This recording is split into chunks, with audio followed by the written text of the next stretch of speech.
My name is Phyllis Zyambo and I'm from Zambia. Yes, we can, sure we can change the world. Welcome to the YALI Voices podcast, your home for sharing the best stories from the Young African Leaders Initiative Network. Be sure to subscribe to YALI Voices wherever you get your podcasts. Listen to all the podcasts at yali.state.gov, where you can stay up to date on all things YALI. Phyllis Zyambo grew up in Zambia's Copperbelt, the youngest of a family of 6 girls and 3 boys. A self-described quick learner, she appreciated that her family pushed her to get her education, something she wholeheartedly embraced, finishing high school at the top of her class. Phyllis works with Zambia's Anti-Corruption Commission as an investigations officer, specializing in valuations and real estate management. But it's her work training rural women in fish farming that she sees as a way to empower women and youth in rural areas. As she builds the cooperative and trains more women and youth, she hopes fish farming will become, as she put it, a way to keep growing as a community. Here now is our YALI Voices podcast with Phyllis Zyambo.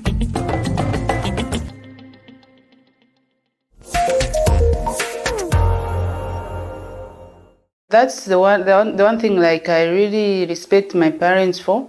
My parents were not really like educated people, but the way they just pushed me out there to go and get that education is like, because nobody like told them like I can maybe have a future or anything.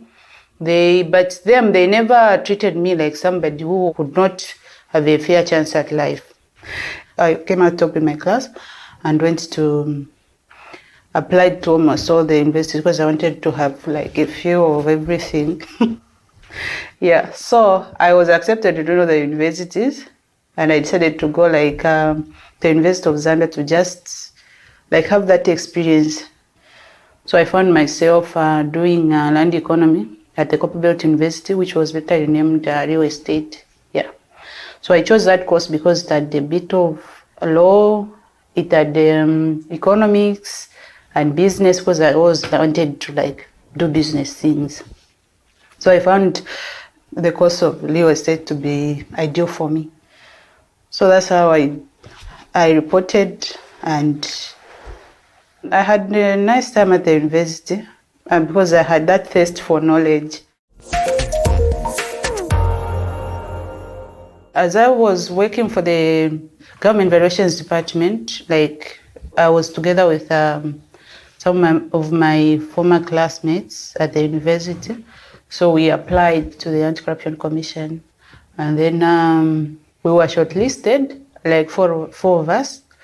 We went for the interviews, but like always, like some people like, you can never be beat, what and what.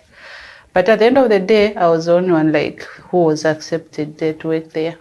So we started, and then when we were being addressed, like welcoming remarks, the then Director General, Mrs. Rosine Wandi, told us to say, where we've come here, it's not about money, but it's a noble cause.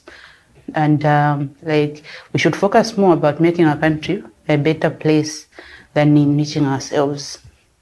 So those words were like very good, did a positive impact to me, because I always wanted to like make a positive impact, and at least that gave me a platform to do that. Yes.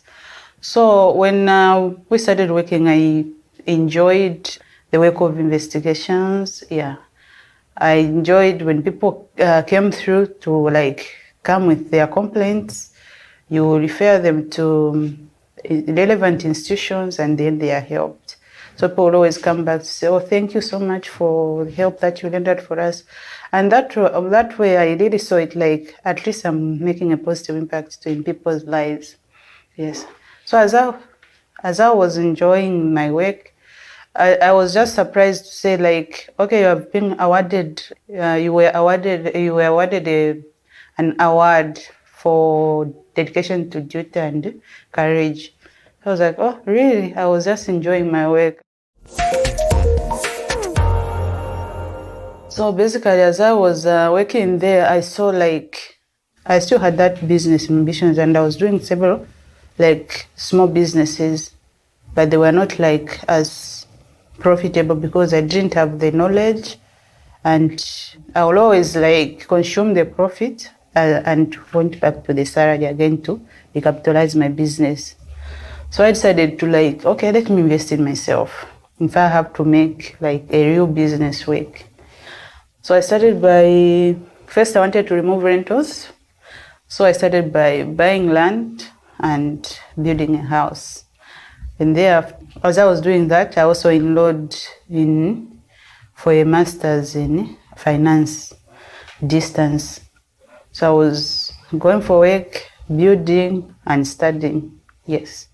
So now I kept looking for business opportunities, and as I was doing my other businesses, I discovered that there was the need for fish in our country, because they kept on saying that we have a deficit of fish. So I started paying attention to the news about fish. I started researching about it. And coincidentally, my sister, she's a headmistress in a rural area where my father is, in Muchinga province. So whenever I tell her that I'm about to visit you, she'll say, oh, bring these fresh things for us, fish, what? Yeah, so we would take them to her. Whenever I would visit her, there would be these women, because she was a coordinator for a non-government organization as well as the headmistress. She used to coordinate the distribution of learning materials for girls, yeah, for an organization called Comfort, the UK-funded organization. So this organization takes care of orphan girl children from grade 8 up to college. So now there will be these people who will be coming, even people with parents, to say, no, help us, help us, help us. They will be there at my sister's place, and I used to hear a lot of stories, people did not actually have an income. There was a time when government used to provide free fertilizer for these people. So now government could no longer sustain that. And then government introduced to say you should pay at least some amount for us to give you fertilizer. But even that small amount they were supposed to pay, it's too much for the women. And they had already introduced fertilizer in their field. So their yields were ever going down.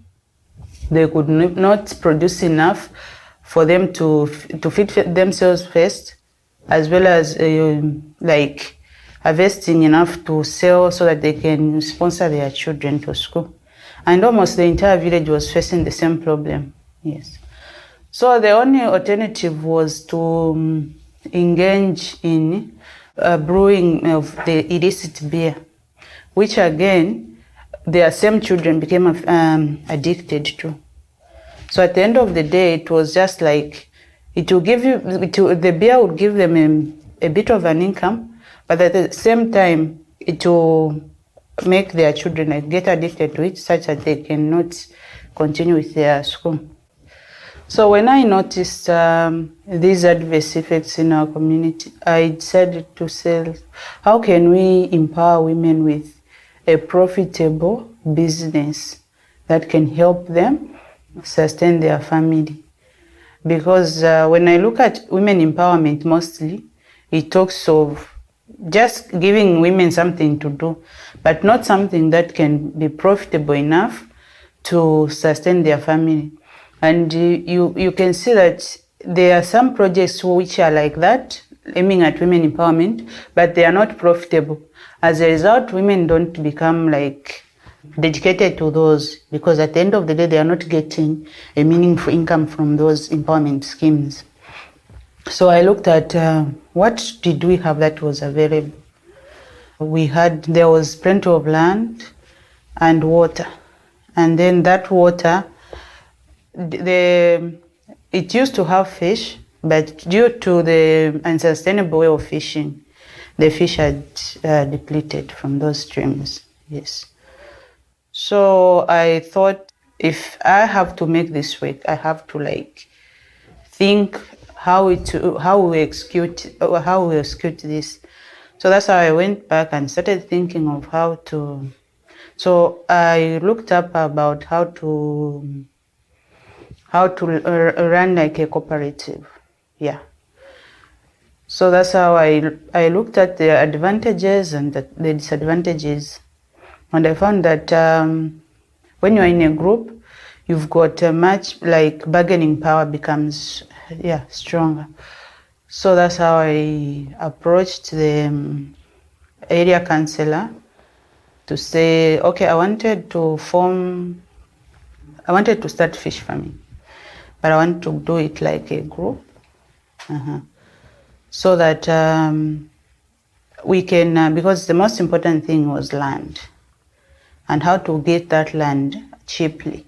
Yes. So I suggested if we can come up with a group, the village headman, if we sell our idea to the village headman, he's more likely to listen to us, and obviously land will be, you can avail land, even if you have to pay to be at a cheaper price. Phyllis takes us through the steps she took in order to develop the fish farming business, including locating land, establishing the cooperative, figuring out profit sharing and appropriate wages, and providing security for the fish. Later, she talks about her vision for growing the business and providing more opportunities for women in her community to develop as entrepreneurs. The land there is traditional land, so the village headman has the authority to give land. So that's how now we decided to, I took her and went to see the village headman. So we said we need to form this, we need land where we could do fish farming.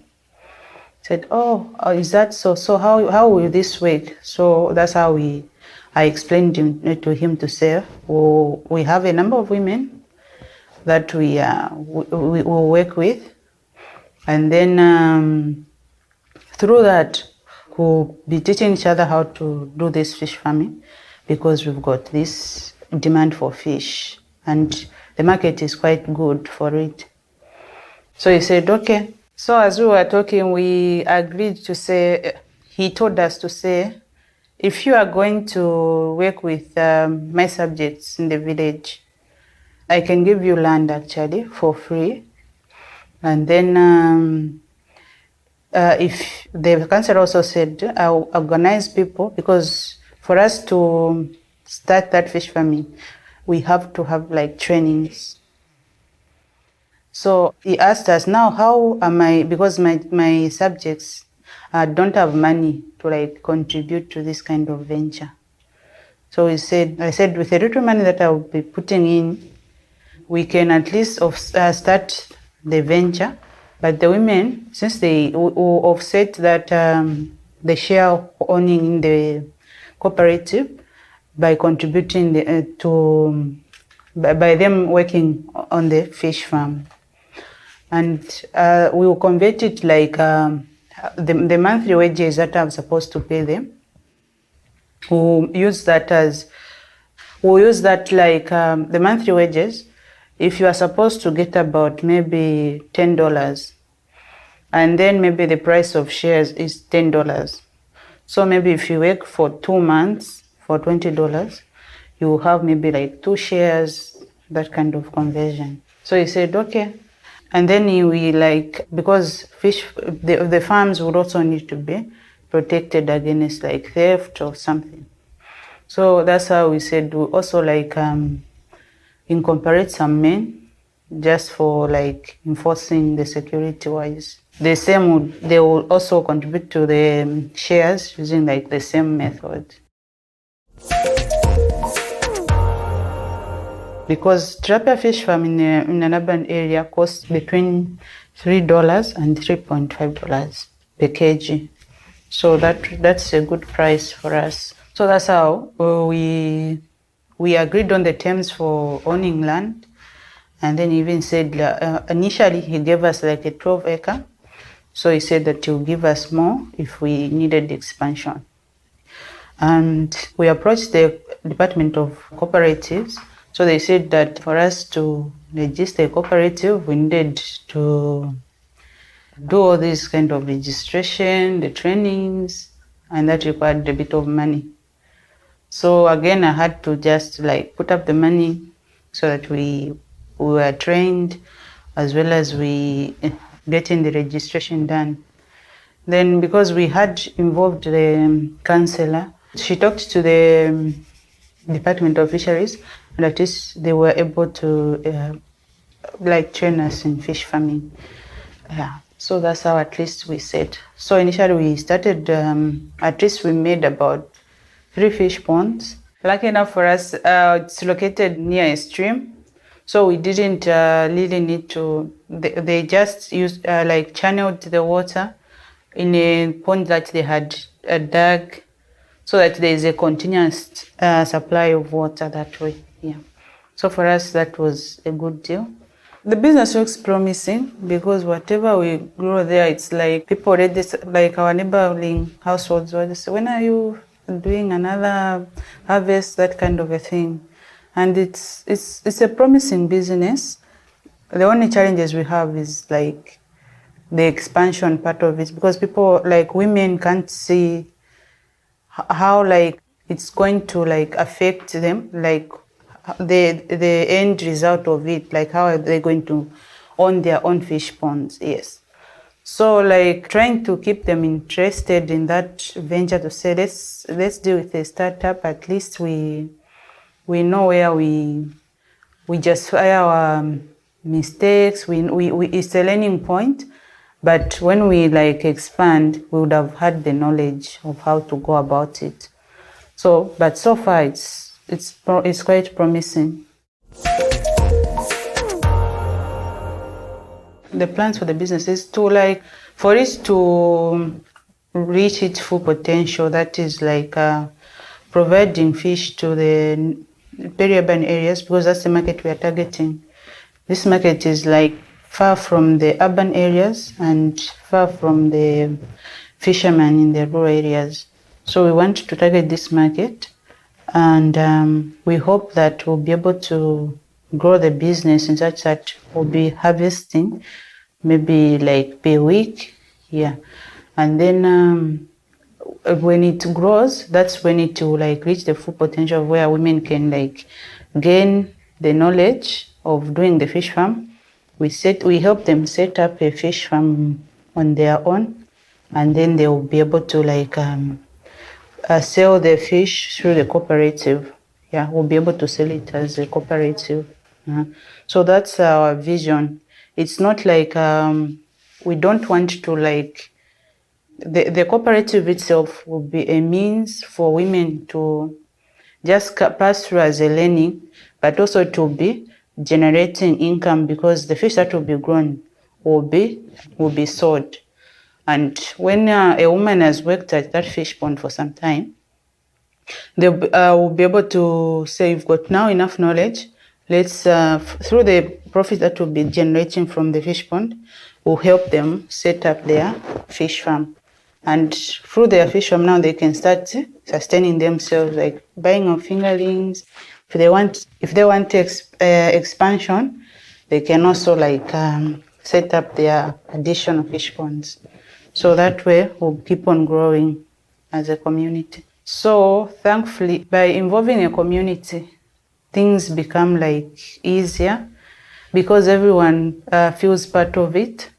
And then the village headman, like he understands. So he ever talks to people how important that is to our community. So it's like that way, at least I don't have that kind of disruptive actions towards the fish farm. Yeah, so that arrangement has really worked out for us, because I don't have to be there all the time. But at least things can still be moving. The hopes for a cooperative is, I want it really to be like a real business. I don't want it to just be like a cooperative just for registration or anything. I want to run it like a real business. So that's why I've decided to expose myself to this, even the YALI things. Yeah, because at least now I know how to run a business that is profitable. You can make an impact in the community, but you can also make profit. Yes. So as we are running that cooperative, I want it will just be a cooperative, but it will be a profitable company. It's like a company that is profitable. Basically, I think the involvement of a community is very important, and just explaining the objective where people understand and are able to relate. Because when you tell them, for instance, for us fish farming, if you tell them to say, we have a deficit of fresh fish, and look at the people like the civil servants in the peri-urban areas, they don't have access to this fish.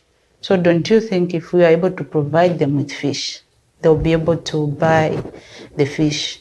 And everybody, when it's so simple to understand, people are ready to be on board with the idea. And just involving the local, like the village headmen in these villages, as well as looking for a government official, because government officials, they are able at least to access these government offices, and you don't have the bureaucracy. At least it's not that much when you involve a government official. Yes. So like for us, involving a councillor, it has proved to be beneficial because at least she's able to lobby for us. Where I'm not, because I'm working, I'm not able to go to every offices, but for her, at least she's got access to those offices. Yes. And like if you just look for, like, if it's in agriculture, just looking for land. Land is very vital, and finding a means of getting it cheaply. Thank you, Phyllis. Be sure to come back for more inspiring stories from young African leaders on the YALI Voices podcast. Join the YALI network at yali.state.gov and be a part of something bigger. Our theme music is Ego Happen by Grace Jerry and produced by the Presidential Precinct. The YALI Voices podcast is brought to you by the U.S. Department of State and is part of the Young African Leaders Initiative, which is funded by the U.S. government.